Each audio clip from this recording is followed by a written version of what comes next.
Hey everyone, Road Breach here, and today we're talking about Sonic Prime. It's been a while since the first trailer came out for this little cartoon, and it felt best if I had some more to talk about before I made a video on it. And now that we have some posters and a more substantial trailer to look at, I figured now would be the best time to talk about it. So without further ado, let's talk about the posters for Sonic Prime. These posters look pretty good. Each of them is of the characters that we're going to see in the cartoon, with the exception of Sonic's poster. I think this is supposed to just be the single title main poster for the whole show, and not just of Sonic himself. This is compounded by the fact that this crystal with characters' faces on it is also a pretty big part of this poster. The character designs are pretty much what we've been seeing for decades at this point.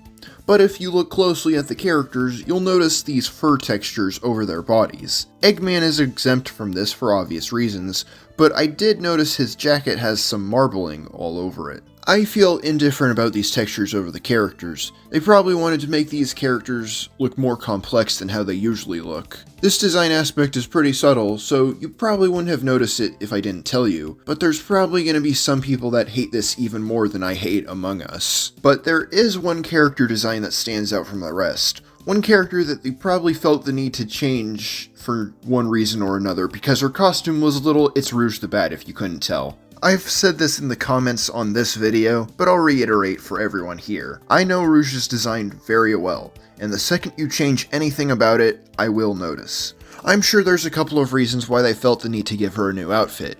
It would have been great had they kept her old costume. That wasn't an issue the last time we saw her in Sonic media officially, but this newer, more conservative outfit is okay in my book. After all, she is supposed to be a spy, so it would make sense for her to have a darker colored, more practical looking and less flamboyant outfit. The only thing they kept from her original outfit were her gloves. But in terms of her design, her breasts are definitely smaller, but her face is definitely still recognizable. Even though it sucks they had to change her outfit and reduce her curves, I don't completely hate what they've done here, and she's still eyeing the viewer like she's interested in you. Though I think the fact that she's gonna be in this cartoon at all is already a pretty big W, because the last time she was in a cartoon was in the early 2000s. But I guess we're just gonna have to see if her character is still the same. It better be. They better not have done something to make her unlikable. But now that we've covered the posters, let's now talk about the second trailer. The animation is really good. The characters look expressive, and I gotta give it up for the lighting. It seems newer 3D cartoons are going to look really good for the foreseeable future. Green Hill Zone looks really good, and very reminiscent of what the level looks like from many of the games. The other backgrounds look pretty good too.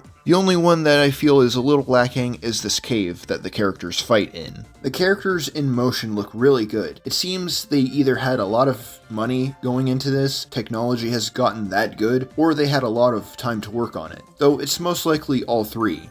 Hopefully all three. As for the plot, Eggman wants to use this crystal called the Paradox Prism, and it sends Sonic along with his friends into parallel realities, and it's up to them to fix the problem of the realities they're trapped in. I was worried it was going to be some generic Sonic and Eggman shenanigans, but it does seem like it will be something that I haven't really seen from the games, though it does admittedly seem very similar to Ratchet and Clank Rift Apart, which is a good game and is definitely worth buying a PS5 for, by the way. The trailer also has an advert for Sonic Frontiers at the end, which I am interested in. Besides that, I'm pretty excited for this show. Have anything to say about the posters or trailer? Disagree with anything I said? Let's discuss it in the comments below. Thanks for watching, and gotta zoom.